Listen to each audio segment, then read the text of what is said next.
Y también les quiero contar que nosotros tenemos una residencia artística para todos los fotógrafos y fotógrafas que les interese el tema y quieran traer su proyecto un poco más a tierra. Vamos a cambiar un poco, esto es una sorpresa, es casi una primicia, vamos a cambiar un poco la forma en que lo vamos a hacer, va a ser todo digital y van a ser 3 módulos para que estén muy pendientes de nuestras redes sociales, @baudoap, así nos encuentran en todas. Y bueno, sin más cuñas, le doy la entrada a Santi y a Agustín, bienvenidos. Muchas gracias. Angie, muchas gracias. Gracias a Baudó, gracias por este espacio, por esta invitación a, no sé, a conversar, a volvernos acá a juntar en este momento particular. Pero qué bueno que tenemos esta plataforma, estas posibilidades de las redes de Zoom para conectarnos y para, no sé, extender esta experiencia desde el conocimiento, desde la fotografía, desde el encuentro con los colegas, con los amigos.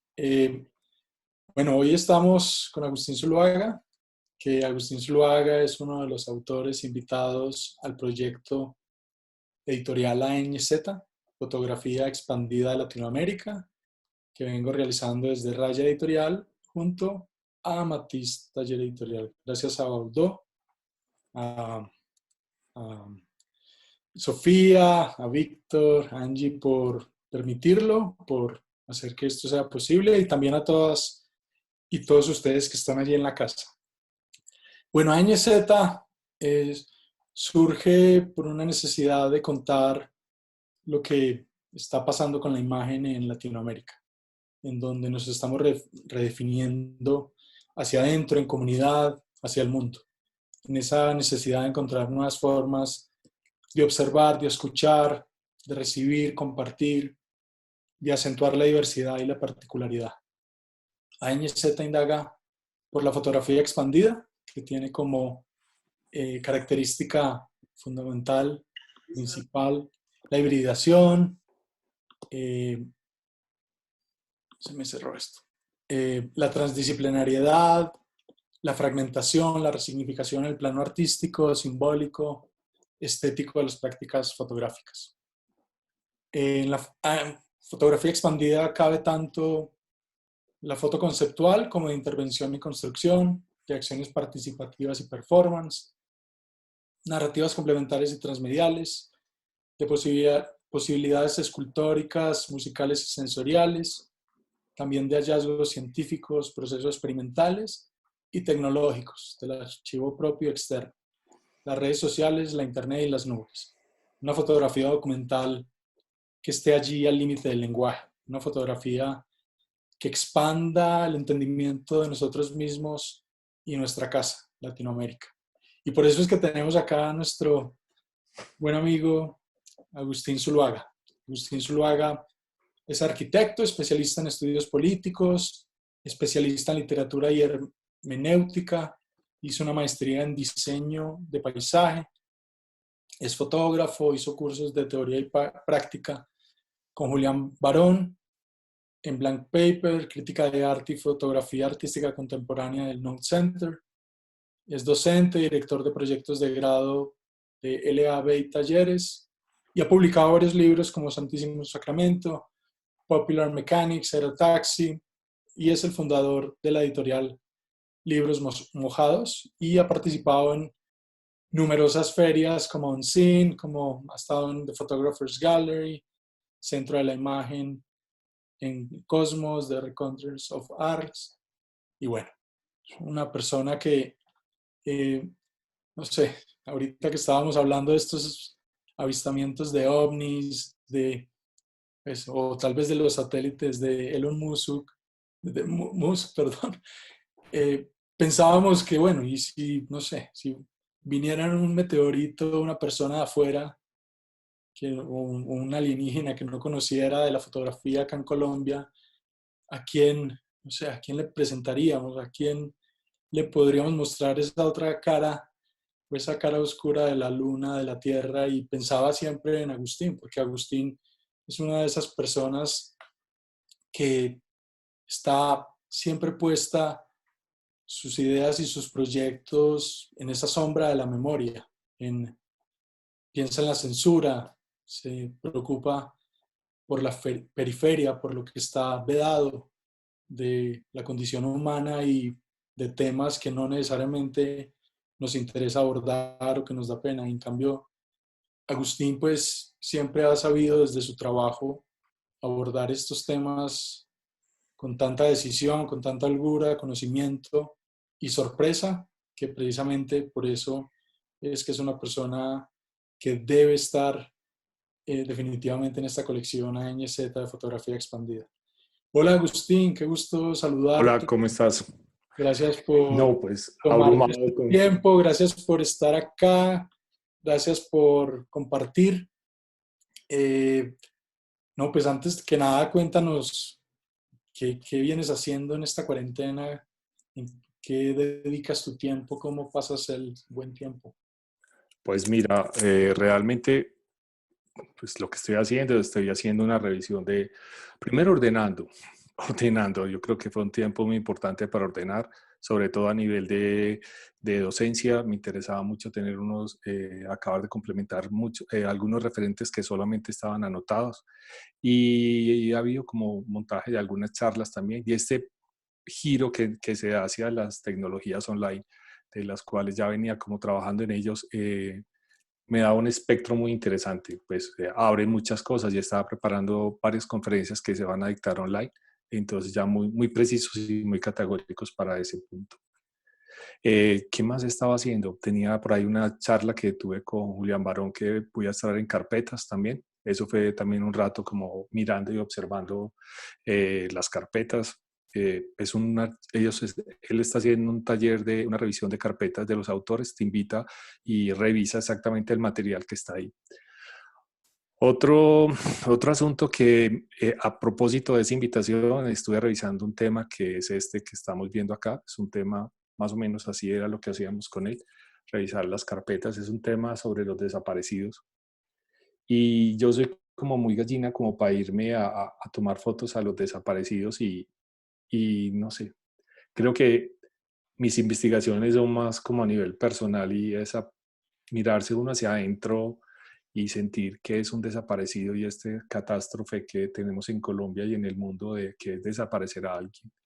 A mí me parece un acto atroz, totalmente atroz. Sentidos habrán muchos desde punto de vista para desaparecer a alguien, pero para mí es inconcebible. Bueno, el hecho de que te desaparezcan también es un asunto como ontológico, ¿cierto? Va como a la raíz del ser humano, como quién te quiere sacar. Entonces he estado como, una sucesión de imágenes que estamos viendo que tienen que ver con eso. Todavía no sé cómo las voy a gestionar. Sé que están ahí, sé que llevo como 5 años en ese proceso de selección y bajar información, porque una de las cosas que me parece importante es el trabajo de archivo, ¿cierto? Es bajar el archivo y empezar a manejar los archivos. Trabajo mucho en archivo de familia y me interesa mucho abrirme como... Para mí el Internet es el mundo, entonces ahí todas las imágenes que yo quiero bajar, tengo un problema de apropiación, entonces, pero se vuelve como una virtud a la larga y uno puede coger imágenes, reelaborarlas, potencializarlas, desestructurarlas, reconstruirlas, sacarlas del contexto, volverlas en otro contexto, alterarlas, modificarlas. Y esto va siendo algo que me gusta mucho y me apasiona. Pero este tema de los desaparecidos yo creo que es uno de los temas más álgidos en los cuales me he metido. Y estas imágenes, cómo es esta pesquisa? Porque es que tú eres como un investigador de la imagen que siempre está ahí como encontrando unos temas que sí, como lo decíamos ahorita, están ocultos, permanecen como no al alcance de la mirada y de alguna manera tú sorteas y sabes navegar por esas aguas y en esas redes. Sí, Por mira, ejemplo, estas fotos, ¿cuáles son las palabras claves que buscas? ¿Cómo vas haciendo, metiéndote como en toda esa arquitectura de la red? lo primero es colocar la palabra desaparecido. Eso es un sinfín de información. No, mentiras, son muchas cosas. Hay unas fotografías mías que aluden, por ejemplo, en un momento dado como Estuve en un viaje, estuve en Nuquí y estaba en la playa. Cuando baja la marea empiezo a encontrar una cantidad de prendas y ese es como el detonante de este proyecto, ¿cierto? Esas prendas que encuentro que me parecen como, wow, ¿qué es esto? ¿De dónde sale esto? ¿Cierto? Y tienen como mucha connotación, depende cómo uno ponga la imagen. Estos son niños desaparecidos en París. Eh, Hay niños desaparecidos en todas partes del mundo. Estas son imágenes mías que llevan como a esa sensación de vacío, de soledad, de ausencia, y después lo que hago es empezarlos como a hacer a coserlas, a hacer una historia, a estructurarlas. Y O sea, las aquí, vas como poniendo en esa narrativa, las vas metiendo cada sí, tanto, o vas y buscas en tu archivo según vas encontrando. mira, a mí ¿Cómo es la me base de interesa, trabajo que tienes? mis trabajos, yo creo que yo soy un acumulador compulsivo de imágenes hasta que me saturo. Cuando ya encuentro un punto de saturación, llego como a decir, empiezo como a fluir el trabajo, ¿cierto? Pero necesito como saturarme y como realmente, ¿sabes cuál es el punto? Es evitar que la razón te aborde. Cuando uno logra evitar que la razón te aborde, empieza a fluir el inconsciente. Entonces ya me saturo tanto de como de lo que estoy viendo, que de pronto la sensibilidad y la no razón es lo que empieza a manejar. Y ese es el punto que me interesa mucho llegar. Es como dejar la razón a un lado y empezar a aparecer este mundo del inconsciente. Y después cómo hacer estos tejidos de imágenes que inclusive esta es captada de un programa de Nat Geo, por ejemplo, sobre los óvulos. Y yo no tengo problema con esta cuestión de la imagen, de dónde venga, cómo las proceso, todo me sirve, todas las imágenes son buenas, depende cómo, en qué entorno las pongas. Y eso pienso yo que es así, Pero sí. tampoco se trata solo de apropiarlas, sino también de intervenirlas. O No, sea, claro, pues lo que es estamos viendo es distinta. eso. Estas son unas imágenes del Palacio de Nariño, por ejemplo, y realmente cuando en el Palacio de Nariño sucede el hecho de que estas personas son negadas, ¿cierto? Entonces yo las niego desde la fotografía y las desaparezco de la imagen. Entonces suceden estos procesos, ¿cierto? O sea, alguien que estuvo y ya no está.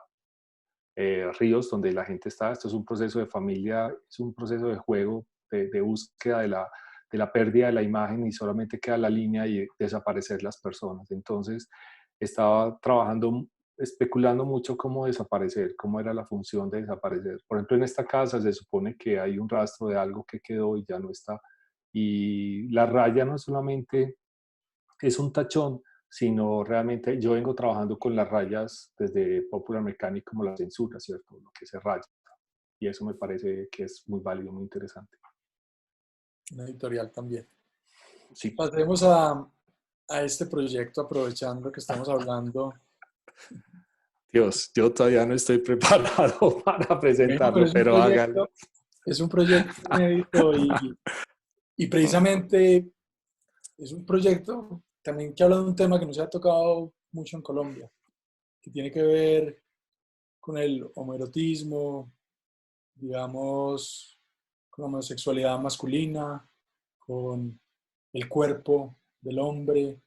Cierto, claro, hay trabajos como el de Camo, como el de Andrés Bo también, Paula Thomas, que están hablando pues como de los problemas de género, de los grupos LGBTI, trans, pero al mismo tiempo este trabajo que tú estás haciendo me parece que es muy distinto a estas otras. De pronto lo ubico, claro, en ese escenario de periferia, en ese escenario de lo alejado, de lo que no está presente.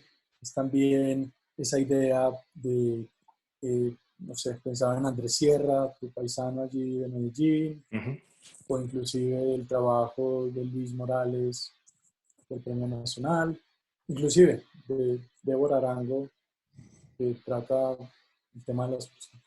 Pero en este caso lo que tú estás haciendo también es eh, una manera de, no sé, de contar algo que no habíamos como visto. Voy a tratar aquí de pasar, a ver si se me funciona. Sí, listo.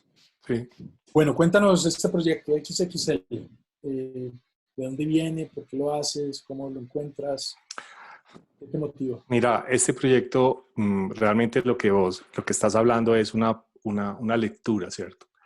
Pero el inicio de este proyecto es No sé por qué empiezo como a ver gordos, pues, o sea, no tanto es no es el asunto de los cuerpos, es lo que muestra esto, o sea, para mí es, solamente hay una frase dentro del libro que es, eh, como mucho es demasiado o nada es suficiente. Ese es el sentido del libro, ¿cierto? Donde una sociedad, esto es una expresión social, eso es una expresión de una sociedad donde nada es suficiente. Entonces, no sé, me interesa mostrarlo como a través de este exceso y estos excesos sin límite donde pueden haber distintas lecturas del libro, como decir, es una corriente gay donde presentan gorditos para excitarse o simplemente, o es otra versión donde es una crítica al homo, a una sociedad dirigida por hombres donde su estructura, no estoy mostrando unos hombres atractivos, sino se está mostrando otro tipo de hombres que es como un resultado, como dentro de una sociedad. Realmente casi todo esto son de unas páginas americanas gringas y es donde existen este tipo de volúmenes también. Y, y me seduce mucho como mostrar como una sociedad que es demasiado, donde no hay límite para el tener, para el guardar, todo se vuelve XXL, o sea, los carros son XXL, esta es la palabra que es el único que hay dentro del texto, es esto, donde nada es suficiente, o sea, es increíble. Las casas pasan de 200 metros a 300 metros, 400 metros, las tallas pasan de L a XL, XXL, y uno dice, pero ¿hasta cuándo vamos a tener esto, cierto? Eso es una crítica y nos estamos devorando como la naturaleza. ¿Cuántos planetas necesitamos para tener esto? Y solamente para mantener un hedonismo, ¿cierto? O sea, esto me parece que cuando uno se presta a tomarse estas fotos, tiene que tener algún sentido para mostrarlas, ¿cierto? O sea, no es una cosa gratuita de que yo me tomo estos autorretratos y los monto en la red y qué estoy mostrando, ¿cierto? ¿Cuál es la idea? Ya estuve leyendo también, hay unos que ellos dicen, estoy llegando a los 240 kilos y quiero llegar a los 300 kilos y uno dice, wow, pero no, pero por Dios, o sea, te estás enfermando, o sea, estás haciendo que tu sistema colapse, pero eso no importa, lo importante es llegar a los 300 kilos y eso nos pasa como consumidores, como seres humanos en nuestra sociedad, que nos invitan a un consumo excesivo y devastador, ¿cierto? Y en ningún momento hay una mofa, ni una burla, ni una crítica a las personas obesas, ¿cierto? La obesidad y el grumo no es el problema acá, el problema es el exceso. No, pero por Entonces, ejemplo, hay eh, muchas cosas que se cruzan como alguna vez lo conversábamos, o sea, los libros que yo hago son plataformas donde hay muchas capas donde vos podés navegar en ellas y puede ser complementario pues a este asunto, ¿cierto? claro, Claro, pero por ejemplo, me quería volver para un par de imágenes, esta, por ejemplo. Eh, sí, Tú estás haciendo acá una, digamos, una incisión en la imagen, estás definiendo un fragmento que para ti es importante en relación a esa nueva territorio que estás construyendo, o ese nuevo sí. paisaje, si se quiere, a partir de los pliegues, de las sombras, de lo lunar, de lo, no sé, de lo planetario en el sentido, pues, que las texturas y Ajá, nos cambia de alguna manera la percepción. Esa idea tiene que ver también con esas distintas capas de las que tú estás hablando, o claro. que solo quieres que el proyecto se quede en ese mensaje, que sea el homoerotismo, la homosexualidad, la gordura No, o la no, exhibición, sino que no. Para precisamente mí, no. No, no, yo no estoy haciendo un catálogo activista. Yo, pues, soy activista de otras cosas, pero no soy activista del movimiento gay. Pues yo pienso que cada uno tiene su sexualidad y es un mundo. Y lo que yo estoy mostrando acá realmente es un problema de exceso, ¿cierto? O sea, de exceso y quisiera, si alguien lo quiere ver como el submundo de los gorditos gay, podría ser, pero yo no podría como decir que esa es la dirección de mi trabajo, ¿cierto? Mi trabajo, lo que yo quiero mostrar es el exceso, es estos territorios nuevos, estas nuevas superficies que se crean, estas alteraciones de lo que no estamos acostumbrados a vernos, ¿cierto? A vernos. Y esta última foto es el cierre del libro y me parece que es muy significativa y lo pongo así como es el deleite y el placer de ser yo, ¿cierto? Y no importa al costo que sea.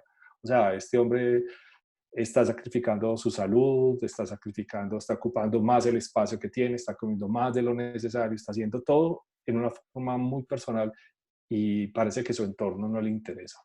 Entonces, eso es como una de las imágenes que más me gusta es esto, ¿cierto? Es decir, yo estoy aquí pleno, plácido, en este estado de absoluto volumen y grumo total y donde ocupo más de lo que debería ocupar pues en nuestra sociedad, ¿cierto? No sé, me parece que es una parte muy personal también, digo yo. Sí, pero, por ejemplo, me Pero acordaba de la obra de Lucian Freud que se llama Benefit Supervisor Sleeping, que es una mujer también de talla grande sobre el sofá, que es una de sus obras más importantes, más como valoradas, y también habla, no sé, de eso, de esa mirada hacia el otro en su comodidad de su cuerpo, de cómo, no sé, cómo está en su cama y cómo se muestra claro. en ese punto.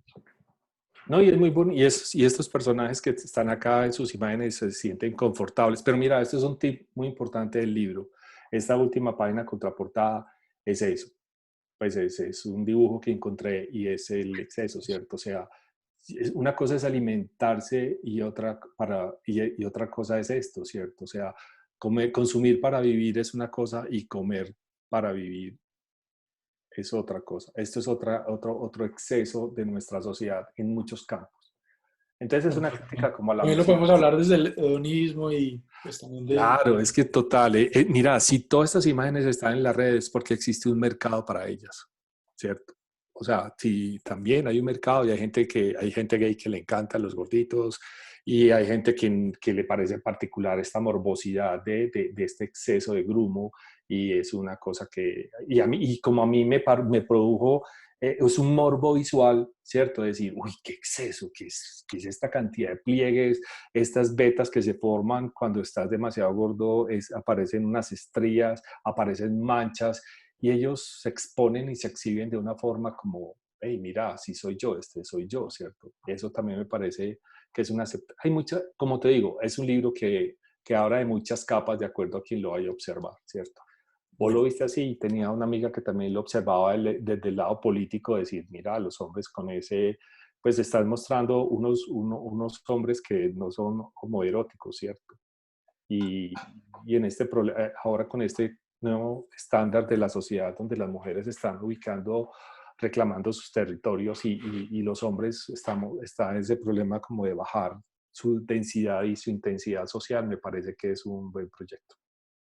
bueno, Agustín, vamos a pasar a otro trabajo tuyo de los también nuevamente importantes que estuvo en Cosmos de Arts, que es un proyecto que ha estado exhibido en muchas partes, que es uno de los, nuevamente, uno de los fotolibros importantes o necesarios de la fotografía en Colombia, que es Popular Mechanics. Y aquí tú vuelves otra vez a ser ese investigador de la imagen, del archivo extraño o ajeno, y lo utilizas como un mecanismo, como ese tren que va recorriendo hacia otras estaciones.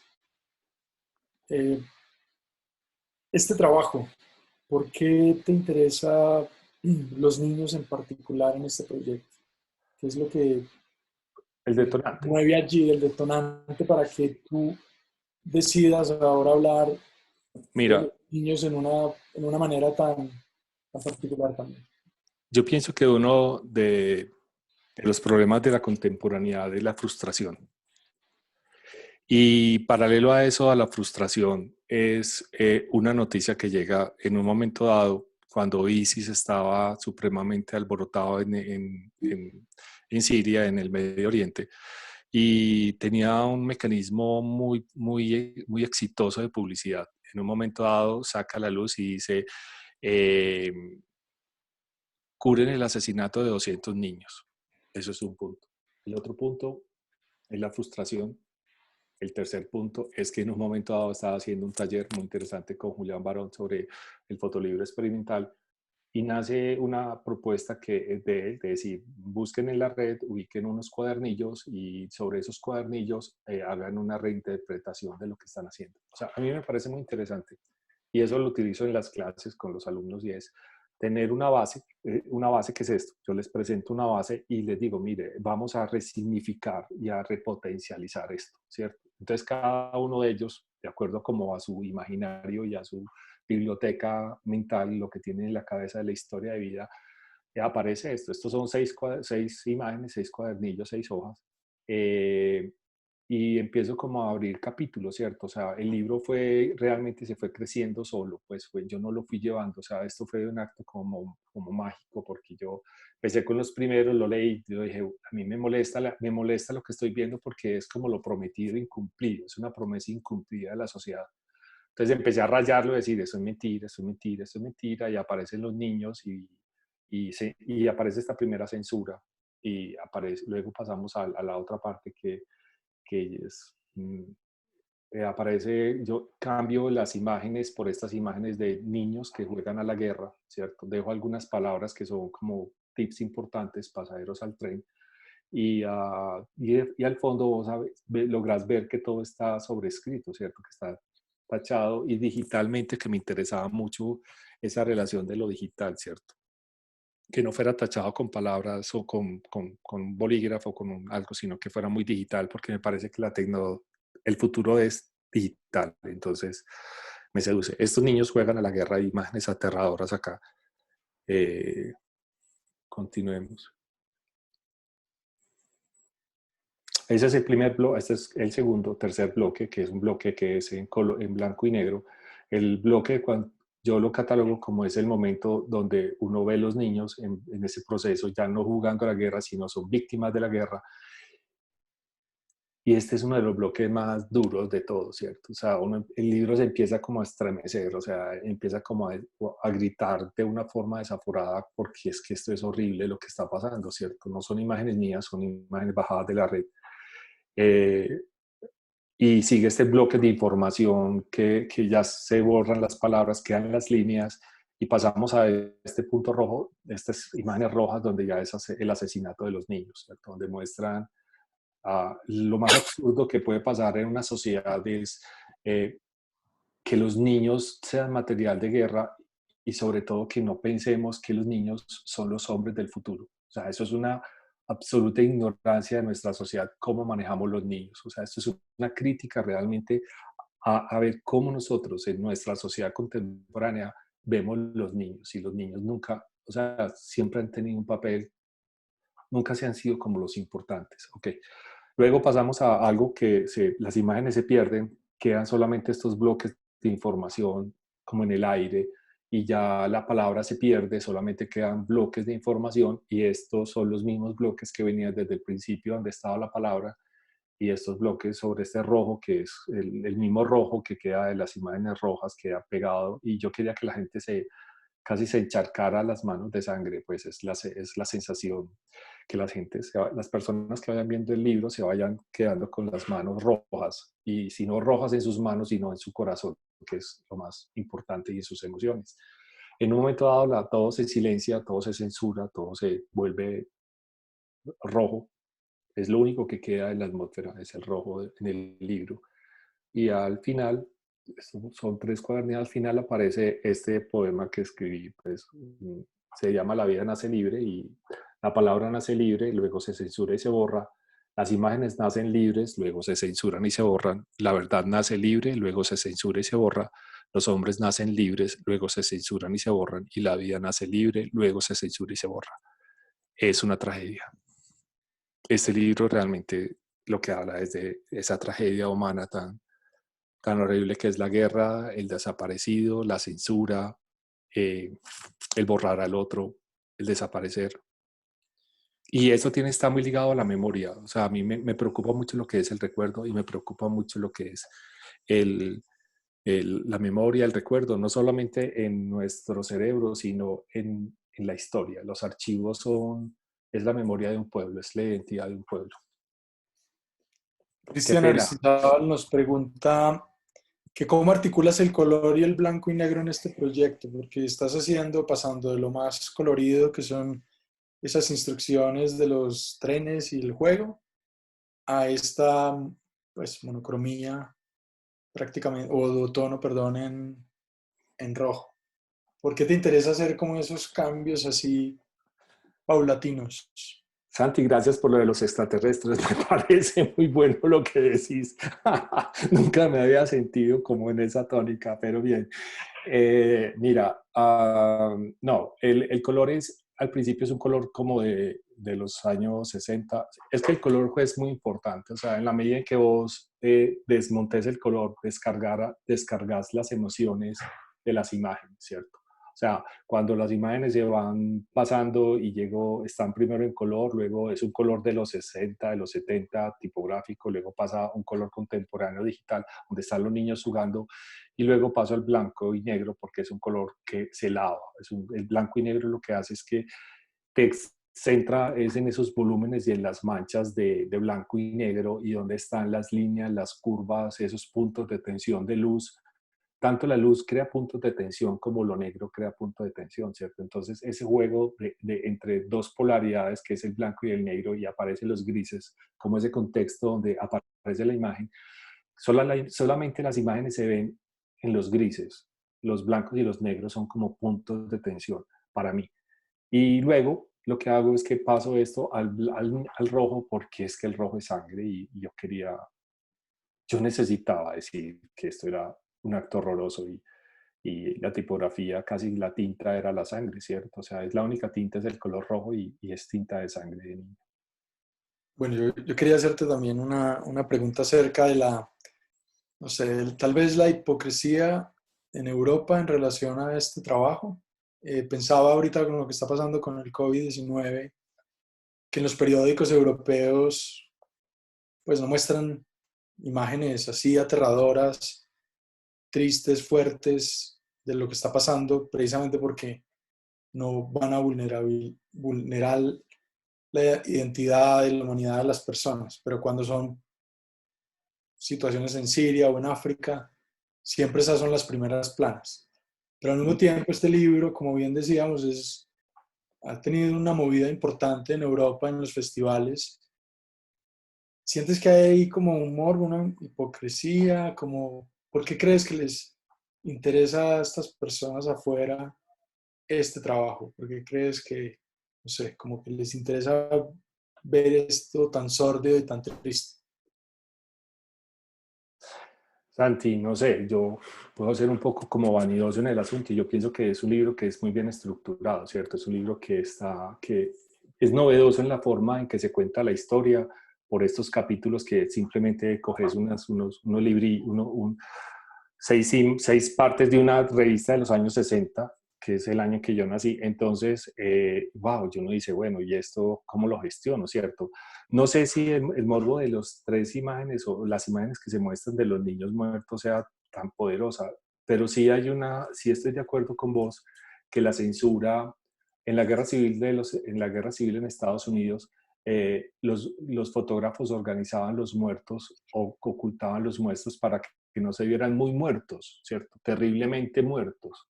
Y la fotografía, inclusive en Irak, por ejemplo, los fotógrafos americanos no podían tomar las fotos de sus soldados muertos. O sea, es que ver su pueblo es muy fuerte para un pueblo ver sus muertos. Es muy fuerte. Entonces yo pienso que hay una censura, es más fácil ver los muertos de los otros y el problema es de los otros, ¿cierto? Siempre el mugre del otro huele más que el mugre propio, ¿cierto? Los europeos tienen ese problema eurocentrista, ¿cierto? Y, y sí hay cierta hipocresía, yo estoy de acuerdo con eso. Pero no sé si el libro será exitoso porque sea capaz de mostrar esto. Pero alguien me preguntaba, y una vez alguien me escribió y me dijo, Agustín, ¿por qué si vos sos un colombiano que vive en Medellín estás hablando de un problema de los niños de Siria? Y yo le dije, no, mira, el problema no, yo no estoy hablando yo estoy hablando de un problema universal. Yo tomo conceptos que en un momento dado me atañen, pero son universales, ¿cierto? Y este libro se ha vuelto como algo más universal, ¿cierto? No es una cosa local. Aquí, y me hicieron una vez el reclamo, ¿por qué no hablas de los niños colombianos que sufren lo mismo? Y yo le digo, pues mira, yo hablé de los niños, de los sirios, para hablar de un tema universal, ¿cierto? O sea, y es lo interesante de las cosas, cuando un proyecto llega a hablar de lo universal, es algo bueno, no se vuelve un tema tan local. Bueno, pero Además, vamos a ver más adelante cuando hablemos de tu libro Servicio Militar Obligatorio, en donde sí tocas ese tema sí, de la sí, sí. juventud y los niños en la guerra. Bueno, pero no, me quedaba con una idea acerca de que finalmente la fotografía sirve para no olvidar, para que esa memoria, cuando recuerdos se convierten en imágenes y para que esa memoria quede allí plasmada. Y uno de los proyectos que también tienen la relevancia del tema es Santísimo Sacramento. Y Ajá. Santísimo Sacramento es un libro donde tú haces una reflexión, perdón, se me cerró esto, donde haces una eh, aproximación a un problema de tu familia, en tu casa. Sí, Eh, y bueno, ya que te vas a hacer varias preguntas aquí, pero quiero que nos cuentes primero y luego te interrumpo un poquito con esto. listo. Ok. Mira, este libro se llama Santísimo Sacramento y responde como a... Primero yo hice un libro de 30 hojas, un tiraje de 30 ejemplares, era para mí, para mi familia y los amigos, porque yo nunca creí que esto fuera a funcionar. Eh, Realmente era una cosa, yo nunca he hecho libros para vender, yo siempre he hecho libros para mí y si a la gente le gusta y he visto que les gusta y hay una resonancia y por eso ya he hecho ediciones más grandes.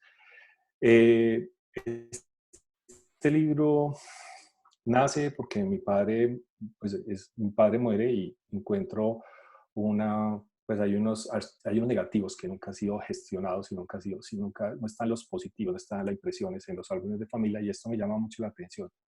Entonces empiezo a revisar empiezo a coger estos archivos. Fuera de eso, la relación con mi padre fue desastrosa hasta 2 años o 3 años antes de morirse, donde tomé la decisión de que era mejor perdonarlo en vida que no después de que se muriera porque era un problema. Entonces tuve una reconciliación muy bonita y él estaba en un hogar de personas mayores y realmente creo que es el trabajo más bonito que he hecho en mi vida y es haber perdonado a mi padre. O sea, ese es uno de los trabajos. Ahí hay otro que me parece muy importante. Soy un tímido superado, entonces eso ha sido como 2 trabajos interesantes que he hecho en mi vida, cómo salir de mi timidez y después cómo perdonar a mi padre.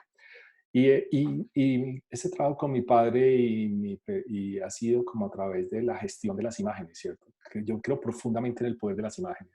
Y este proceso de mover las imágenes, de gestionarlas, de pasarlos a negativos, a positivos, a deconstruirlas, a volverlas a construir, fueron noches de muchísimas lágrimas y de un profundo encontrarme con esa realidad.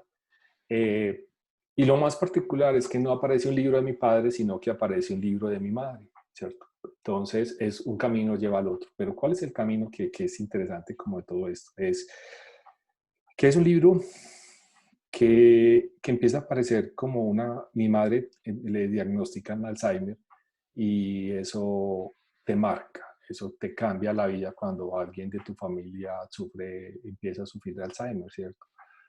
Y me doy cuenta que hablando, investigando, ya habíamos tenido como antes gente que antes el abuelo de ella había tenido Alzheimer y parece que es una cuestión genética. Afortunadamente no creo que tenemos un gen que se llama el gen paisa, que es un gen muy agresivo dentro del Alzheimer, pero parece que lo tengo, ¿cierto? Entonces yo digo, wow, ¿hasta cuándo voy a empezar a tener, o si lo voy a sufrir o no lo voy a sufrir, y cuándo voy a empezar a olvidar?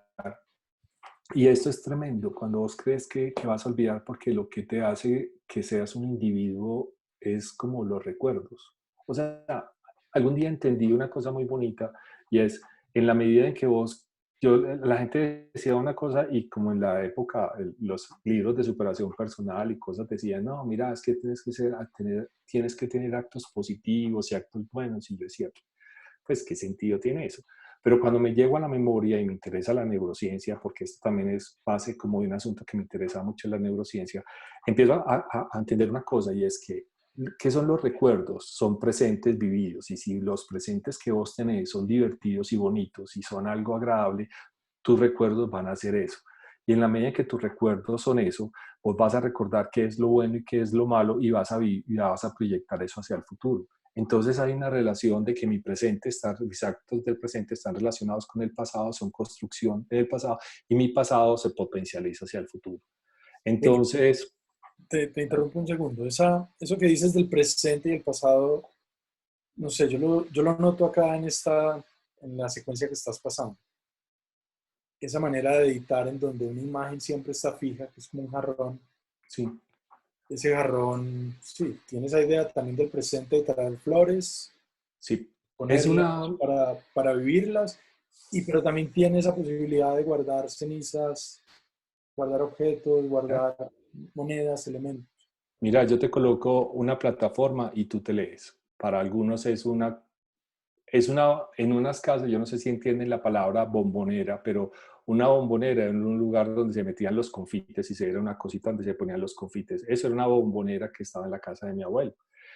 Y realmente muchas personas sienten eso, ¿cierto? Siento que ese objeto está relacionado a cosas como puede ser se guardan las cenizas de alguien, puede ser una sopera, que eso Alejandro Ancín escribió de eso y me decía, es que es una sopera y la madre gira alrededor de la comida. Y yo decía, ay, mira, este hombre cómo está viendo eso, qué maravillas, eso es una bombonera y él habla de una sopera y escribió sobre la mesa y la importancia de la madre y los fantasmas. Y yo decía, bueno, cada uno mira. Alguien también escribió sobre el libro y dijo, no, eso es las cenizas y estás hablando del pasado, pero realmente no, para mí era una imagen que era muy potente y y saben que realmente pienso ahora que la miro y es como un anclaje, o sea, uno realmente necesita anclas y esta imagen dentro del libro es un ancla, referente constante y me interesaba mucho porque yo juego mucho tengo ejercicios con los alumnos de una imagen, lleva a la otra, a formar parejas, a formar trípticos, a formar esos diálogos que son estos diálogos que se crean acá con esos vacíos blancos y cuando la letra aparece con la bombonera, lo que estamos viendo, o sea, son juegos. Y este libro también está estructurado como páginas sueltas y en dos lenguajes, ¿cierto? Hay dos tipos de cuento, de historia. Una son estos paneles que son de estas hojas que son en papel craft y la otra son en papel de caña procesada. Todo este libro está hecho en fotocopias. Me interesaba mucho que fuera, este libro lo puedes enterrar y es biodegradable, pues. Eso me parecía muy importante. También porque me interesa mucho que sea económico, que no sea muy costoso, aunque la edición pues al final no es que sea tan económica, pero bueno, tenía como su origen que fuera eso. Y estas dos historias que se cruzan, que son estos papeles cafés y estos papeles beige, es muy bella porque abren y cierran capítulos, ¿cierto? También en este trabajo utilizo imágenes de mi padre e imágenes mías e imágenes dobles donde hay imágenes de él y mías sobrepuestas. Él era buen fotógrafo, tenía un buen ojo y estas son imágenes, por ejemplo, mías, pero hay imágenes donde hay imágenes invertidas en blanco y negro, tal como las encuentro en los archivos. No me interesa pasarlas a blanco y negro, me interesa mucho ese sombrío del oscuro. Hay mucho material vegetal porque a mi madre le gustan las orquídeas, le gustan las flores, a mí también. Esto es una foto de mi padre, por ejemplo. Esto es una foto mía. Entonces hay un diálogo también entre sus propuestas, su propuesta, mi propuesta, y a veces se fusionan las propuestas, ¿cierto? En una sola imagen. Y eso me parecía muy bonito, cómo fusionarse. Es una de las imágenes más aterradoras, parece un fantasma, es rostro de mi madre sobrepuesto con el rostro de mi padre. Eso es una imagen de una tableta del apartamento donde vive mi madre con la tabla hago un recorrido y eso se vuelve como una atmósfera muy particular porque la empleada está ahí, mi madre está acostada al lado izquierdo, se ve como un fantasma porque se movió varias veces en el proceso. Entonces, estas son las puntas de los negativos cuando se colgaban, por ejemplo, y quedaban mal. Esto es una imagen que nunca supe qué era, que salió medio con una falda de alguien que no sabía qué era. Y esos son guiños que digo, quién es del libro de dónde viene, ¿cierto? Que es el nombre, uno de los nombres de mi madre, que se llama María Teresa del Santísimo Sacramento. Claro. Agustín, ¿Qué hay? del- pero lo que estamos viendo es un video que tú grabaste en donde estás haciendo el recorrido del libro Es mi primera maqueta, sí. de Es la A a Z, maqueta final. digamos. Sí. Eso. Digamos que ese es un recorrido que tú estás controlando o estás de alguna manera guiando. Sí, Pues, sí, pero al mismo tiempo son las hojas están libres, están sueltas. sí. Perfectamente esa propuesta o ese gesto que tú estás haciendo de dejar allí la bombonera o el florero, como lo hemos llamado, que se quede fijo. Pero ¿qué pasa si la persona pone las imágenes al otro lado, a la derecha? ¿Qué pasa si esas estructuras que tú estás marcando con el papel un poco pues, beige o un poquito más oscuro, más craft, se les cae, se les revuelve? Es que es ¿Cómo parte. aceptas eso? Que eso ahí No, como eso es maravilloso. O sea, es que esto es no es un juego no es un juego de cartas, pero cada uno puede volver a construir su libro, ¿cierto? O sea, y yo me salgo un poco como a mí me fascina la narrativa. De hecho, doy una clase que se llama narrativa visual, que habla sobre cómo construir las narrativas visuales con imágenes. Pero está planteada, mi narrativa es esta inicial, pero cuando te llega el libro, lo deconstruyes y lo vuelves a construir, es magia, o sea, para eso está hecho, o sea, para vos acabar.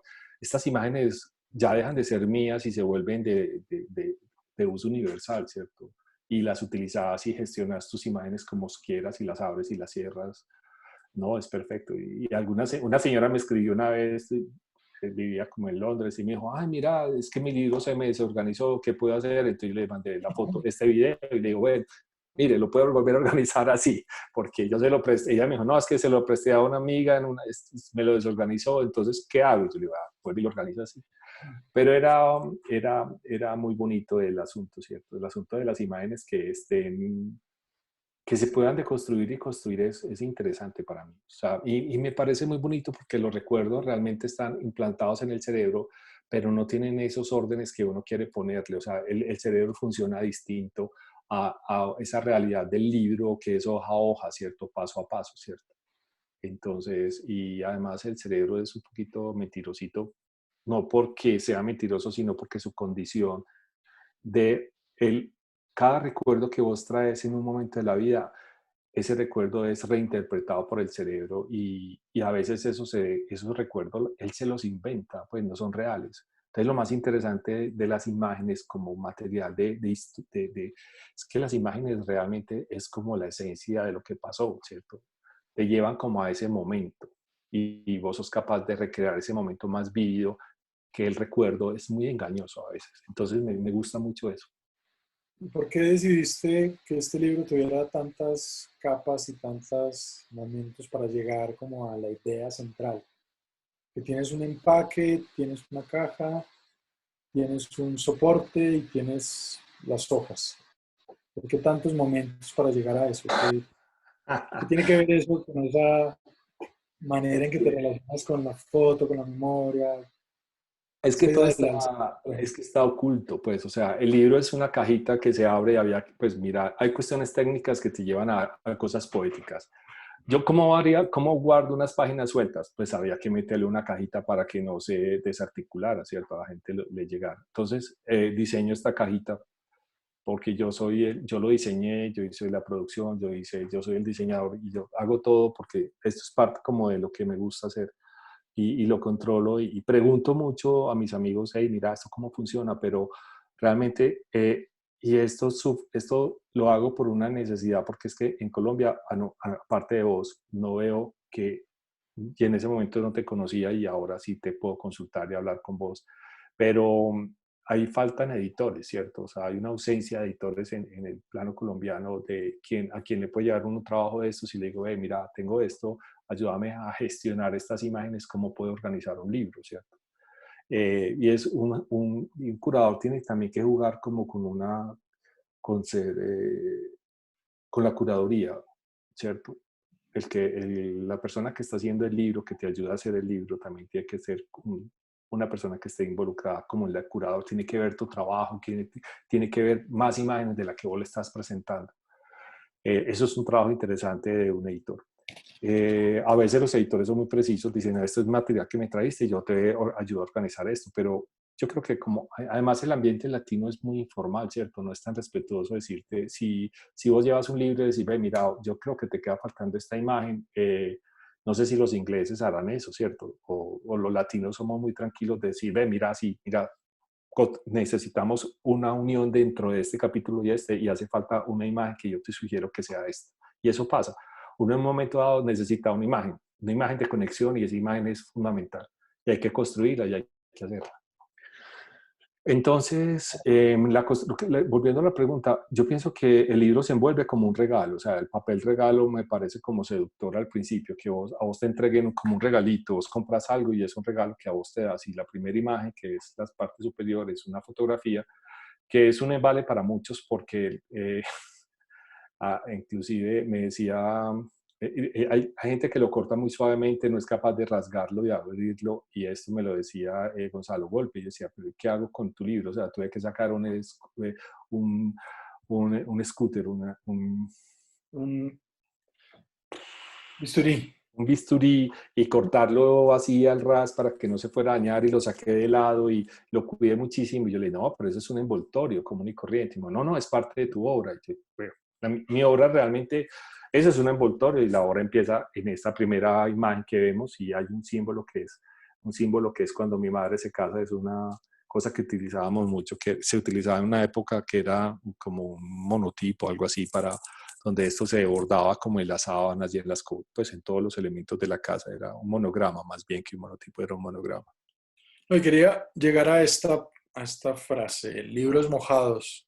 Inclusive ahí lo dices, editorial y autoedición. Sí, Y bueno, tú dices que de pronto no tenías con quién conversar en relación al libro o editores con quién asociarte para trabajar, pero también esa falta de eco, de respuesta a quién hablarle, ha permitido que tú te moldees como un editor-autor desde la versatilidad que eso tiene, pero al mismo tiempo desde la seguridad que eso te puede dar en relación a tu trabajo y a lo que quieres decir. Entonces, cuéntanos acerca de libros mojados, cuéntanos de dónde viene y cuáles son los proyectos que andas haciendo. Por aquí tengo uno que me has mandado que se llama Aerotaxi, que no lo conocía, sí. que me encanta aquí verlo con todos porque tampoco lo conocía y bueno, no. Pues cuéntanos cómo es Bueno, la relación de autor-editor, editor-autor, eso mismo. es una sucesión infinita de negociaciones, pero uno tiene que negociar muchísimo con uno mismo. Pero ¿sabes qué es lo mejor de todo? Que uno aprende a tener distancia, desapego de las imágenes, y empieza un momento a armar tu trabajo, pero las imágenes son imágenes y solamente se gestionan, ¿cierto? Empezás como a gestionar y decir, no es como, esta es la imagen que habla del libro y esta es la imagen que tiene que ir en el libro. No, ninguna tiene que ir.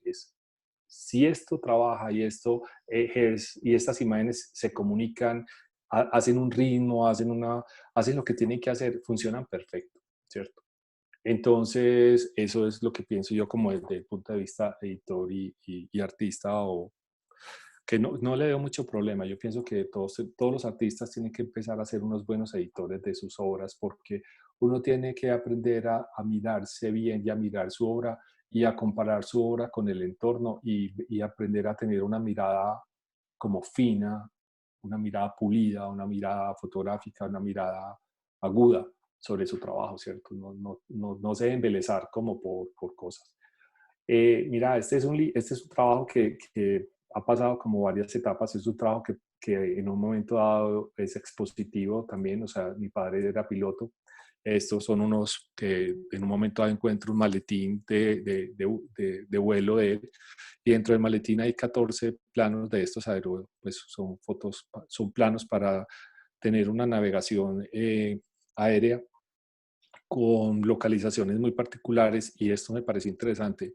Empecé a sumarle a esto, me interesa mucho el collage, me interesa el archivo, y empecé a sumarle con información, y son paneles que tienen dos lados. Este es un lado donde cuento la historia de mi padre, es una historia que delimita un tiempo de ese momento de la primera comunión de él y mi primera comunión, con unos lapsos que se puede alargar un poco, y encuentro estas imágenes y empiezo a gestionarlas, y me parece muy interesante Este libro, este trabajo estuvo en la Biblioteca Pública Piloto y gracias a Tom Wynn, que fue la persona que hizo como toda la curaduría, me invitó y estuvo colgado y gracias Tom, porque de verdad que fue muy emocionante ver mi trabajo ahí. Luego, ¿Estos son collage o montajes digitales o son eso te iba a decir. collage que cortas y los refotografías? No, son dos tipos de collage, son dos tipos de trabajos. Estos trabajos de paneles posteriores son trabajos digitales y los frontales sí son imágenes, mejor dicho, yo lo puse en la terraza, puse el trípode, empecé a montar las imágenes y hice unas preselecciones y luego ya unas intervenciones y empecé a recoger cosas que habían en mi casa de mi padre, como cosas que tenía guardadas en un momento dado, que habían fotos, habían manillas, habían escudos de distintas empresas y ya cosas mías, ¿cierto? Sobre todo, ¿qué me lleva a estos momentos donde los aviones realmente se caen? Tiene un doblez que es unas cartas de mis hermanos. Cuando mi papá estaba, somos 4 hermanos, unas cartas de niños. Cuando él vivía, cuando él estaba fumigando en la costa un tiempo, ya está Santísimo Sacramento, el libro, y hay otra historia de mi abuela, y siempre hay un asunto de varias capas, hay navegación, hay una historia de la aviación, hay una historia de mi familia, hay una historia de él, hay una historia mía, hay una historia de país, y hay una construcción social también dentro de todo esto, ¿cierto? Esto es una parte trasera que son las mías. Ya después de un momento dado lo mandé como, pues, quería como participar otra vez en el Festival de Arles y de Cosmos Arles y lo mandó y en el 19, el año pasado quedó de décimo.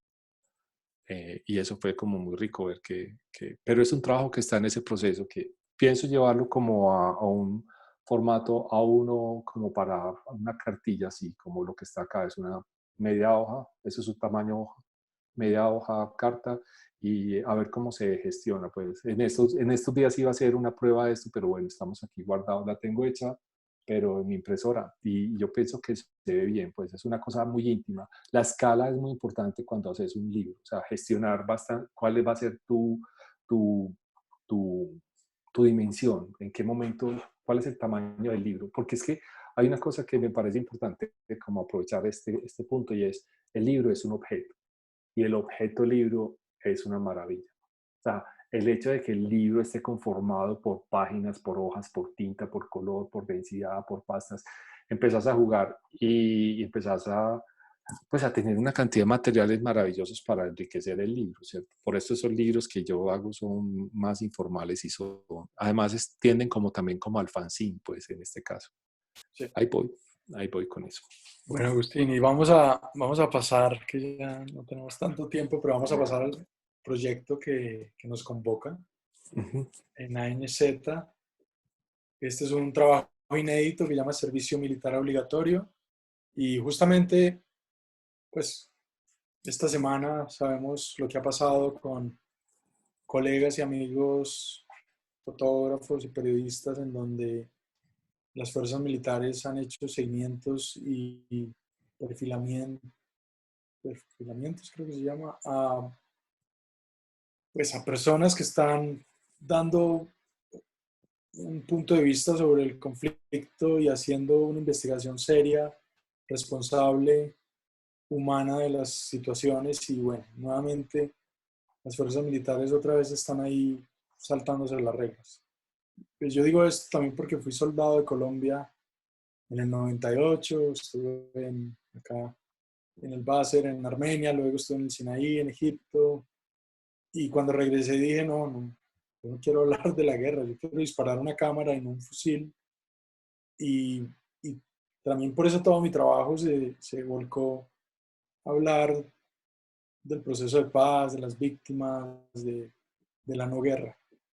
Y cuando hablamos de la posibilidad de hacer un proyecto, propones esta propuesta tan particular, tan tuya, que salía de esto, que salía de unos negativos que tu amigo Álvaro José había guardado, que había tomado cuando fue soldado, y al mismo tiempo tú habías vivido una vida paralela que es la que nos convoca. Entonces, no sé, cuéntanos, hay un elemento importante en este trabajo que tiene que ver con el chance, la suerte, la deriva, Sí, esas cosas que uno no espera y que ocurren sí. y que hace que este proyecto pues tenga toda su vida. Cuéntanos Mira, de servicio militar obligatorio. yo, la vida es una aventura.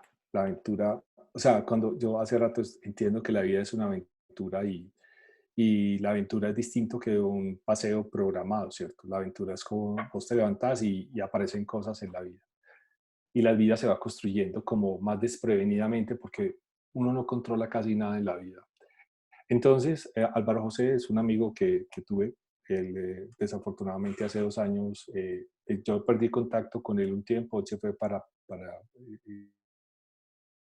Bogotá y él falleció hace 2 años de una forma como trágica, pues que él se ahorcó. Tomó la decisión de irse. Una vida un poco como difícil. Álvaro José está en el ejército y presta su servicio militar. Entonces yo lo conozco y me regala este paquete, estas 3 imágenes, estas 3 tiras de negativos y yo las conservo porque no sé por qué me las regaló y yo no sé por qué las conservé también, pues, pero en un momento dado las guardo y empiezo una particular, como una anécdota de mi vida, es que en un momento dado decido como hacer libros de cosas que suceden, entradas a concierto, películas, estas imágenes estaban ahí, muchos recuerdos que estaban ahí, empecé a hacer como varios libros hasta que ya hice 3 libros grandes y ya quedó en un momento dado suspendido. Y cuando me invitaste a participar en este proyecto, estas imágenes siempre están pulsando, ¿cierto? Hay cosas que pulsan dentro de uno todo el tiempo, imágenes que están ahí, que son potentes, que me gustan mucho, que tienen un gran referente. Pero cuando a vos te dicen, esto estaba como en una carpeta que se llamaba Servicio Militar Obligatorio. Eso sí, eso ya como que desde hace rato tenía como su nombre y se lo propuse a Santi y le pareció bien. Eh, Paralelo a eso, el libro tiene como 2 historias. La historia de Álvaro José cuando está en su ejército, que son estas imágenes frontales.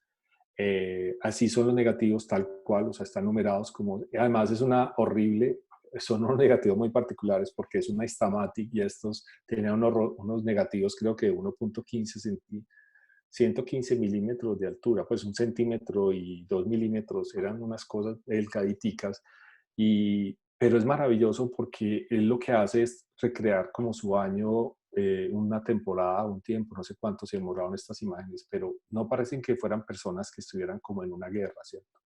O sea, si uno mira a uno de pantaloneta cargando una subametralladora, En es como paintball. era una cosa, sí, vos sabes más de esos nombres, pero eso no era normal, pues cuando uno ve estas fotos no son como normales.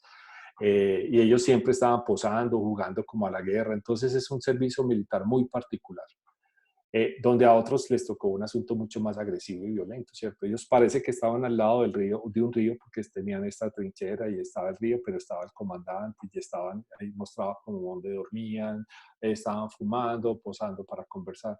Y me gusta mucho como estas imágenes, me parecen, pues me enamoran, su color, su forma, lo que dicen, todo eso. Entonces empezamos a hacer este trabajo y yo digo, ay Dios, bueno, esto de aquí adelante, ¿qué sigue? Entonces, pues, no sé, un día pensando, dije, bueno, es un año de Álvaro José en el ejército y qué pasó en un año en que yo debía haber estado en el ejército y no estuve porque les cuento que yo vivo en Medellín, la 4ª brigada, yo ya había pasado todos los exámenes, inclusive me han dicho que iba para Batallón Guardia Presidencial porque mido como un 84.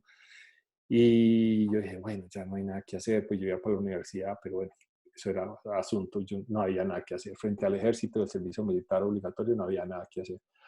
Yo llego con mi maletín y era un viernes por la noche, llegué a la 4ª brigada y el asunto es que ya todos, habían 3 buses y los buses se fueron llenando, como los militares son muy organizados de la A a la Z, y yo era Z, soy Zuluaga y era el último de la fila. Entonces se llenó el primer bus, se llenó el segundo bus, y estaba en el tercer bus llenándose cuando un soldado me pone la mano en el pecho y me dijo, 1 minuto. Y yo dije, el otro que estaba arriba estaba organizando la gente para que se sentara y todos fueran sentados. Y me dijo, no se puede ir, el bus está lleno. Y yo dije, ay, qué salvada, ¿cómo así? Me dijo, sí, es que no puede irse nadie parado porque vamos hasta Bogotá. Yo le dije, uff, yo decía, yo con mi maletín, con ese bus lleno. Me dijo, vuelva el lunes y empiece a tramitar la tarjeta, pues, para que tramite su tarjeta. Ya usted, ya lo anotamos y ya usted, muy formal, el soldado me pareció un tipo muy querido, no, no se preocupe, viene el lunes y empezamos a hacer esto. Yo dije, wow, ¿cómo me salté? De lo que me salvé. Entonces, volviendo a esta historia que me salvé del servicio militar obligatorio, Álvaro José vivió un año en el servicio y yo dije, y bueno, ¿qué pasó en mi vida en ese año donde debía haber prestado el servicio militar obligatorio? Este libro tiene como tres capas, tres escenarios, tres fondos donde se lee muy claro. Tiene el primer fondo, un fondo que es donde se estructura toda la imagen, donde soporta este libro, porque son tres acordeones, que enseguida Santi los va a presentar. Son tres acordeones y la parte de atrás de lo de Álvaro José soy yo y empiezo a contar una vida que es una vida muy sesgada porque toda la vida he vivido en la guerra y he vivido en un país en guerra y hemos sufrido como los avatares de la guerra.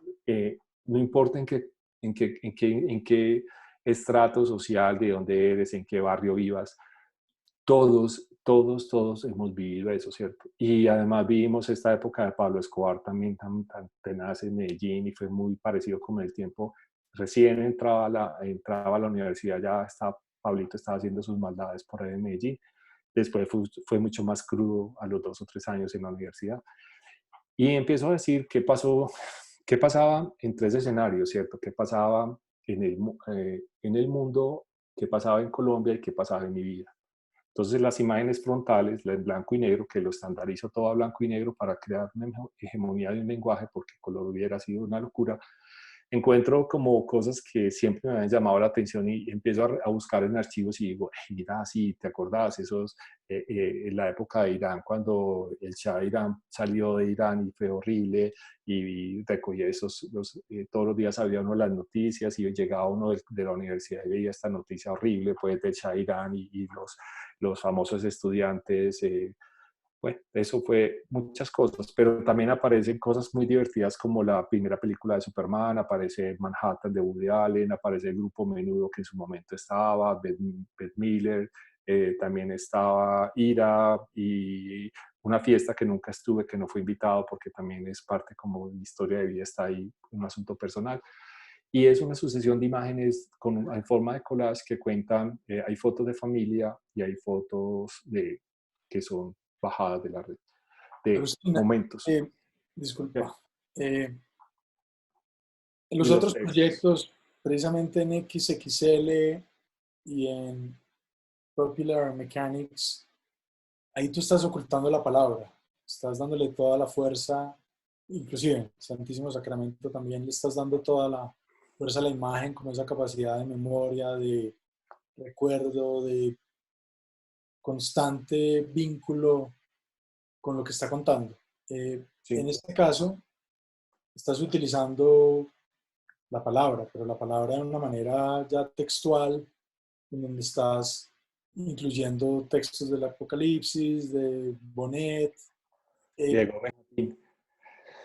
¿Por qué en este proyecto en específico decides utilizar estas frases, utilizar estos párrafos, que no sé, aunque Mira, hay haces dos, estas tres porque, capas de información?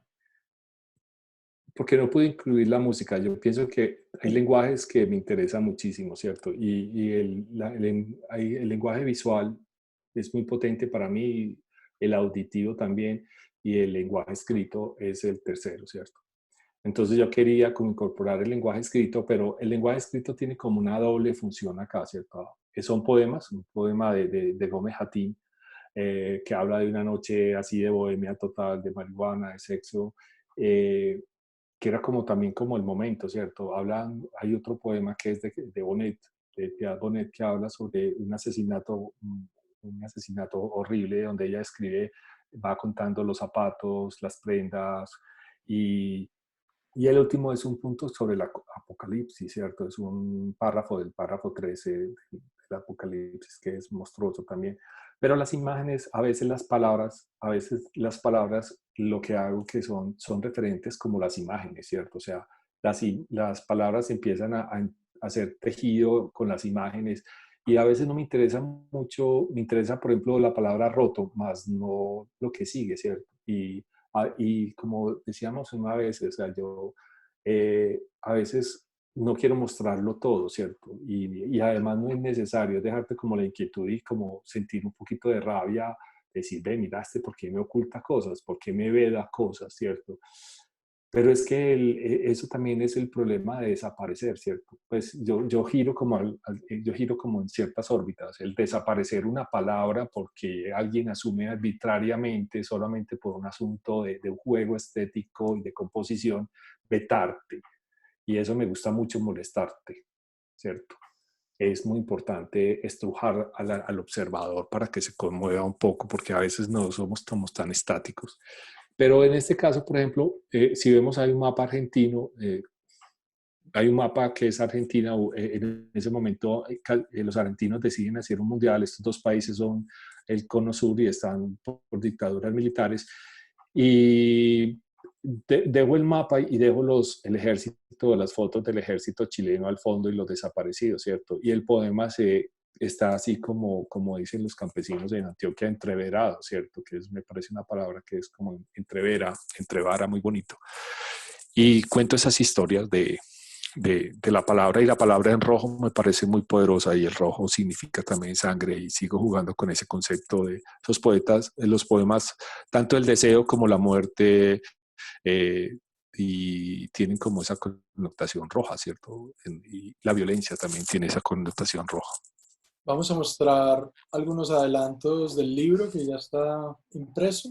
No lo hemos encuadernado aún por esta situación en la que estamos, pero para que vean un poquito del proceso detrás de cámaras de lo que ha sido esto en el taller de Matiz, taller editorial, que como les dije, es los socios con Janet Usma de este proyecto o colección editorial. Y bueno, y también, no sé, digamos que esta etapa de llevar las historias a la tinta, como que empiezan a revelar otra información que uno de pronto desde la pantalla no sabía. Y también eso tiene la riqueza del fotolibro, que es esa acumulación de CMYK, de cian, magenta, amarillo, negro, que se entrelazan o como tú bien lo decías, de los campesinos se entreveran para formalizar una imagen.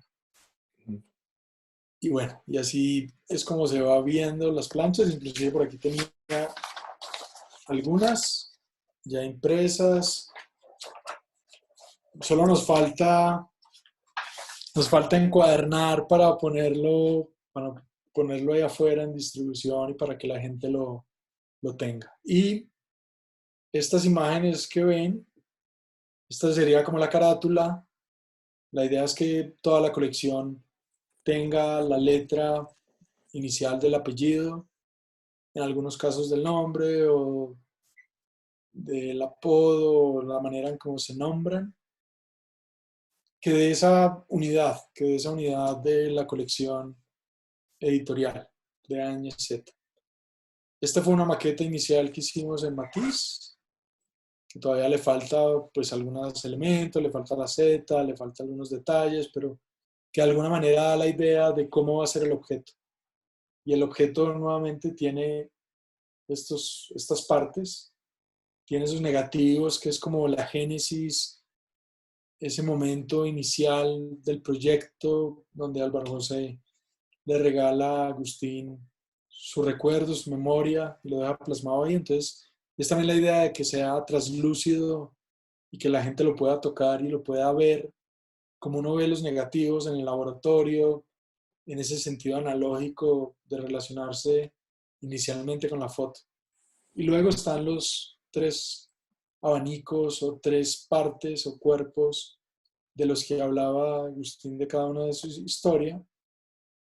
Tiene la posibilidad de volverse, expandirse, abrirse, de exhibirse, o de cada quien pues lo pueda abrir y lo pueda voltear y ve esas dos historias paralelas y de alguna manera entreveradas, interrelacionadas. Y no, bueno, era como también la idea de mostrar el objeto que tiene esa posibilidad de no sé, de compartirse, tiene esa posibilidad de verse en el reflejo, en el espejo, mientras uno lo está viendo, o en la mesa de vidrio. Eh, el hecho de que, no sé, como que rescata esa idea de que decía Agustín del objeto. ¿Te acuerdas? Que nos hablabas de por qué el Sí, libro... sí, claro. Es que el libro, es que la tercera dimensión es una maravilla. O sea, cuando uno logra pasar del mundo sobre todo cuando vos tenés el recuerdo, cuando solo pasas, cuando tenés una idea, cristalizas la idea ya en medio digital y esto pasa como estaba diseñado para ser un objeto, es otra cosa. O sea, es una relación preciosa, o sea, porque es que los sentidos empiezan a tener toda la dimensión sobre el objeto, ¿cierto? Nosotros nos comunicamos con, ¿no? Nuestros sentidos, sentimientos y las emociones llega a través de los sentidos, entonces a través de qué en este caso, del tacto, llega a través del olor, de la tinta que puede que queda acá y te queda a través de los ojos y de la imagen, ¿cierto? O sea, eso es lo que hace que excita tu cerebro, te llegue esa información. Ojalá esto pudiera tener sonido y pudiera tener más aromas los libros y era mucho más potente. Santi, gracias. Esto yo me emociono cada vez que lo No, veo. me parece, no. Agustín, ya estamos muy al límite del tiempo. Sí, Queremos cerrar con tu obra fundacional, esa obra que para ti es como la base, o la sí. obra o el autor que a ti te dijo, uy, acá hay algo que me emociona, que me interesa, que quiero seguir, que quiero hacer. Cuéntanos un poquito de eso. Pues es que Julián, he hecho varios cursos con Julián Barón, él es un español, tiene este libro Censura, que me parece muy bueno, muy potente, porque me invita como a la deconstrucción de las imágenes, ¿cierto? Salgo de lo nítido, de lo que tiene que ser preciso, y empiezo a descubrir que las imágenes tienen otro lenguaje, tienen otro potencial maravilloso de llevarnos a otro mundo. Y este libro habla sobre un periodo muy oscuro de España, donde aparece todo unos políticos muy corruptos y empieza como a desvelarse todo ese asunto y él lo desvela a través de una exposición de luz, ¿cierto? Entonces los muestra como seres como de otro planeta, como otra constitución y siempre aparecen referentes de lo que él está haciendo. O sea, no es un libro descabellado, es un libro estructurado, es un libro que tiene una secuencia, unas imágenes poderosas y se sale un poco como de lo normal, ¿cierto? Me gustan las narrativas que genera él y me emociona su proyecto y las propuestas ya después que pasa este ciclo de estas obras, ya cuando él empieza a hacer los talleres y hace las instalaciones y las exposiciones, me parece que es un gran aporte y él me enseñó cómo a desestructurar el libro, ¿cierto? El libro no tiene que ser el clásico libro, sino que son estos libros que yo les propongo que son como distintos, ¿cierto?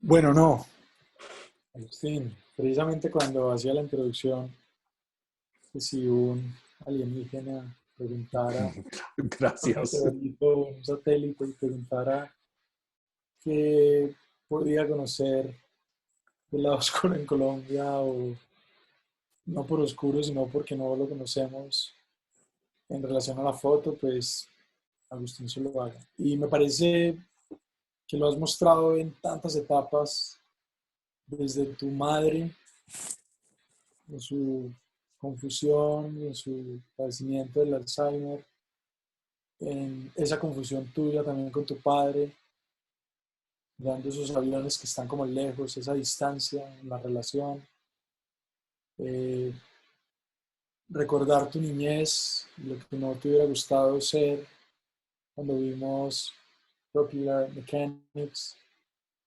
XXL, que es un libro, un proyecto que no cabe en la pantalla, muchas veces no cabe en la mente de lo que conocemos, y que precisamente es eso, que nos expande el entendimiento del mundo, el entendimiento de la foto, y que nos permite ahondar, recabar, escudriñar ese archivo, ya sea análogo o digital, que recae en el escritorio, en el archivo de la familia, en el álbum familiar, perdón, o inclusive en la red, en el internet, en las nubes. Eh, Gracias, Agustín, por abrirnos pues, este espacio, permitirnos conocer más de tu trabajo, desde no solo la generosidad y la sapiencia que tienes para hablar, sino también desde esa sinceridad para contar lo que sientes y lo que sabes. Gracias también por permitirte plasmar tu obra en el fotolibro, creer en el objeto, en la materialidad y que pensando en años luz a futuro, seguramente si algo va a quedar va a ser un fotolibro. Gracias, Agustín, por este espacio. Gracias. Gracias No, a gracias a vos, Badoo. gracias a vos, gracias Y a bueno, Badoo. Es una maravilla lo que acaba de pasar y lo más importante es que todo esto quede como un bagaje de que si alguien puede hacerlo, cualquiera de nosotros lo puede hacer, no es sino tener el deseo de hacerlo y ser libres, o sea, siéntanse libres. Eso es lo más importante para ser un artista, es sentirse libre. Nosotros somos los que nos ponemos la censura, los hasta aquí llegaste, no puedes hacerlo, nada, o sea, sientan que el mundo es abierto y las cosas les llegan. Gracias, gracias Santi, qué emoción, esto es maravilloso. Angie. Bueno, ya varias personas te han hecho preguntas, entonces yo voy a proceder a leerlas. Nosotros también estamos en Facebook Live, entonces voy a empezar con las preguntas que te están haciendo por ahí. Eh, bueno, empiezo con Andrés Bo. Él tiene dos preguntas para los dos. Y dice, ¿cómo ven la educación visual en Colombia? Nos enseñan a tomar fotos o hacer videos, manejar la cámara. Pero como dice Agustín, acá hacen falta editores, ya que desde la educación no se les da importancia. ¿Cómo creen que esta visión afecta a la educación? Santi. Bueno, no, pues editar es comunicar. Eh, Editar es mirar un problema de imágenes, de historia, tomar unas decisiones particulares sobre esas imágenes y esas imágenes que pueden decir, que pueden contar. Y muchas veces uno lo que está contando no necesariamente es interesante o no necesariamente está conectado. Y creo que la edición tiene ese valor de acotar, o como yo lo digo en los talleres que hago, es como un tamiz. Y un tamiz es ese artefacto de construcción en donde las piedras, para hacer una buena mezcla que sea fuerte, rígida, necesita las partículas más pequeñas.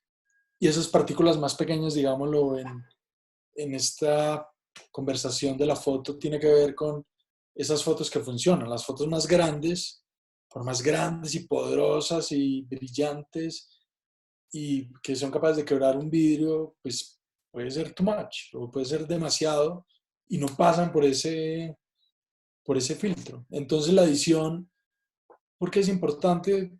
Pues precisamente por esto también tenemos a Agustín acá, porque él es una persona que autoedita su trabajo y tiene una conciencia plena de lo que quiere contar. Y esa conciencia plena muchas veces es difícil de reconocerla, verla y aceptarla. Entonces, no, pues lo que le digo a Andrés es que eh, es importante eh, invertir en estos espacios de educación y creación.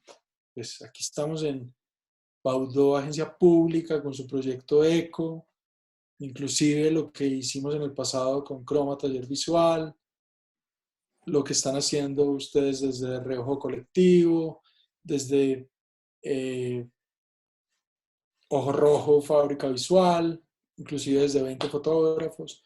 Son espacios que nos convocan y nos permiten expresarnos desde la imagen, desde la edición, desde el encuentro.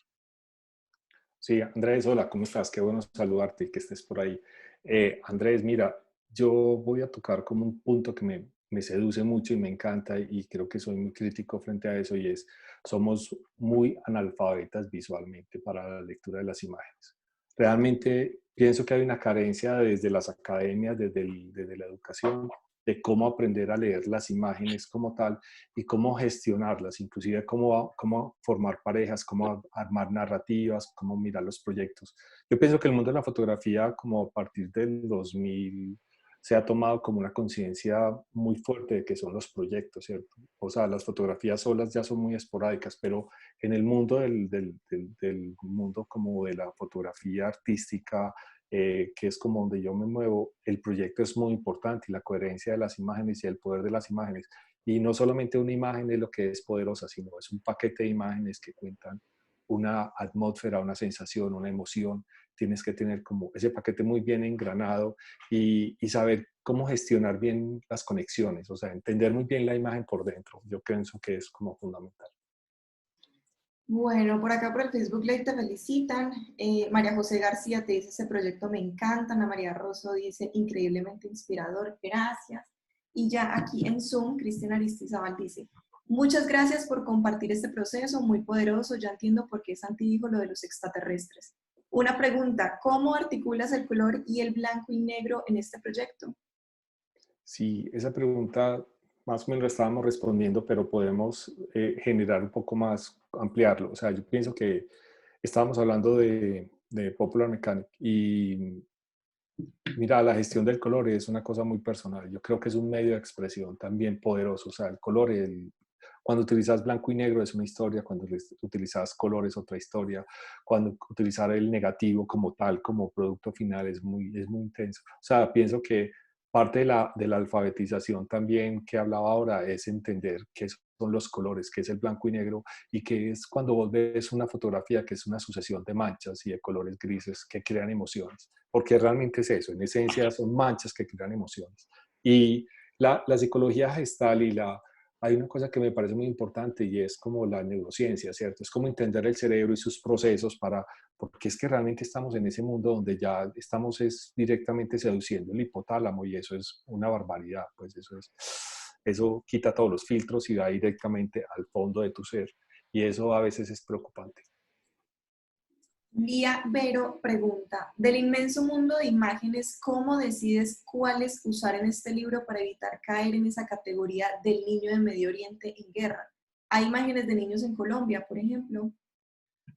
Sí, sí, lo que estamos hablando, pues no tenía tanto interés de hablar de los niños de Colombia porque realmente pues, el asunto era que estaba conmovido por los 200 niños que asesinaron en Siria, que son niños cristianos, que me parece una cosa, una locura, aunque aquí también sucedan locuras parecidas o superiores. Pero la gestión de las imágenes, mira, no sé, yo pienso que, qué pena decirlo, pero ahí está como la genialidad del autor, ¿cierto?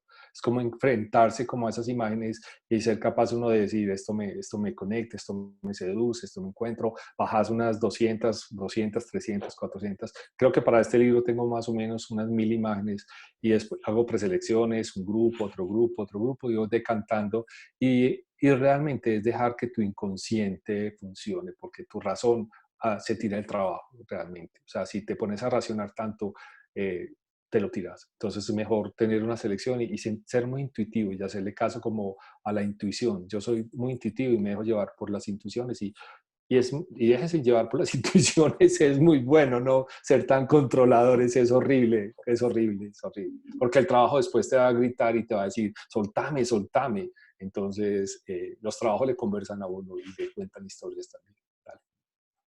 Cristian Aristizábal te pregunta, ya que trabajas tanto con los medios digitales y las nuevas plataformas, ¿recomiendas alguna app o programa para estructurar y organizar el flujo de trabajo o alguna plataforma para la construcción del fanzine o el fotolibro? O mejor lo análogo.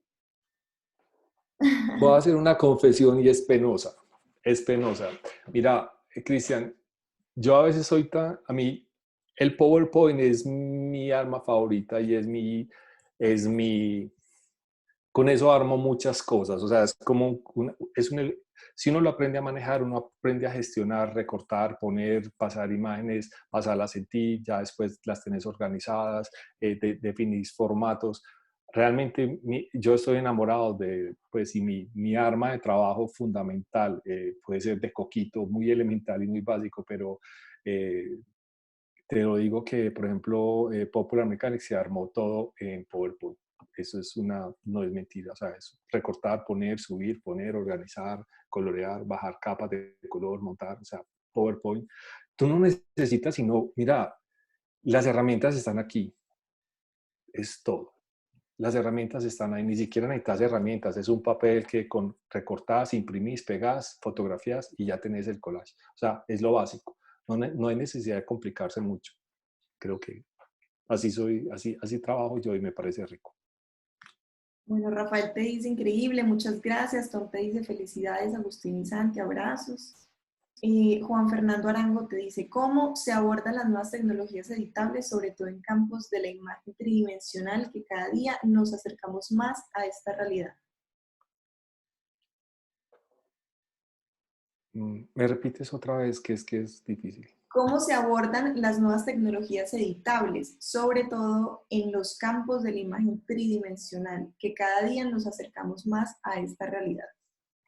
Mira, a mí es un tema que me fascina la tridimensionalidad de las imágenes. Yo pienso que una de las cosas que vamos a llegar y estoy llegando es como a volver esa tridimensionalidad de las imágenes. Hay una niña, Anif, creo que es una holandesa que vive en México que lo hace muy bien, ella haciendo distintas impresiones, alteraciones, pero la tridimensionalidad de las imágenes es algo fascinante.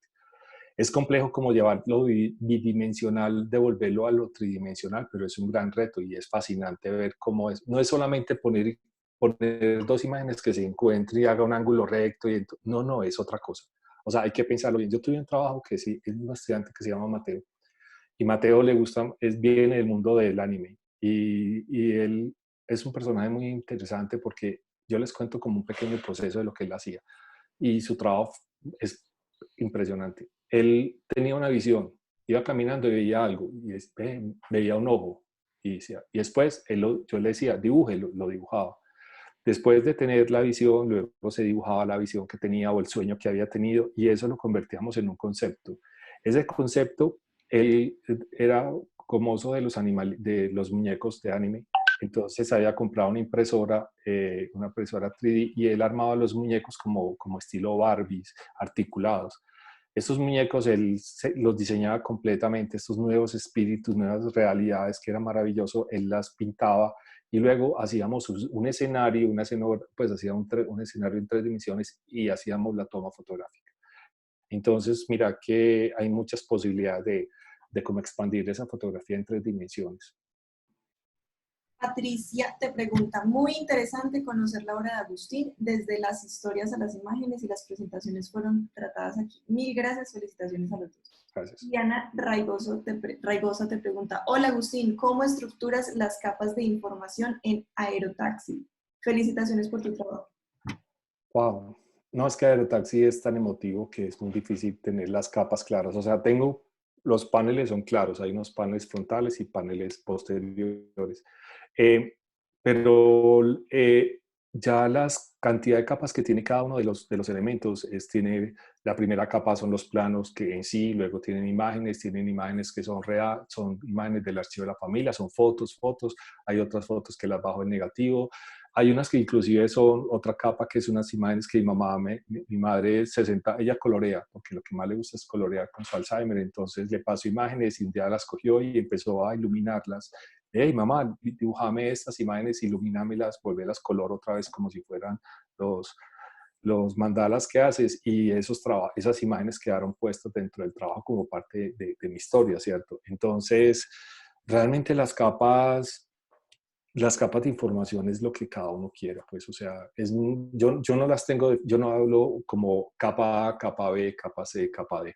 O sea, lo que se necesite se hace, lo que pide el trabajo se construye. Y los trabajos van pidiendo esas capas, como en este libro de XXL, tiene muchas capas que ni siquiera yo las conozco, que Santi apenas enumeran unas y yo digo, wow, yo nunca lo había visto así, pero bien. Y habrá gente que dirá la morbosidad, o sea, pensará que eso es no sé, ya cuando el libro uno lo hace, sale y las personas empiezan como a tener sus propias lecturas, que es lo más interesante. Yo no direcciono los libros para que sea un producto tal. A mí me interesa mucho es que cada uno interprete su libro. Bueno, Agustín, muchísimas gracias por haber estado. Bienvenido también a Baudo Agencia Pública. Muchas A todos los gracias. que estuvieron acá también, muchísimas gracias por haberse conectado. Los esperamos el próximo miércoles en otra de estas charlas fotográficas que modera Santiago Escobar Jaramillo. Santi, muchísimas gracias a ti, a NZ y a este proyecto tan interesante que nos estás mostrando cada semana. A todos también les digo que en Baudo Agencia Pública, pues les vuelvo a repetir para los que se conectaron después, tenemos un evento que se llama ECO, Encuentros de Creación, es una residencia artística y ahora estamos cambiando un poco la dinámica. Esta dinámica va a ser completamente virtual, son 3 módulos para que estén muy pendientes de nuestras redes sociales. Nos encuentran como @baudoap. Y bueno, muchas gracias por haber estado. Esta charla queda en nuestro Facebook, ahí nos encuentran también como Baudo Agencia Pública y también lo vamos a subir a nuestro YouTube para que estén pendientes. Santi, muchísimas gracias por haber estado. No sé si A quieres... ti, Angie, a ti, a todas, a todos. Gracias por este rato. Agustín, hombre, gracias por Gracias a ti, a vos. plasmar toda tu obra, todo tu talento y toda esa cabeza expandida que tienes en relación a la imagen.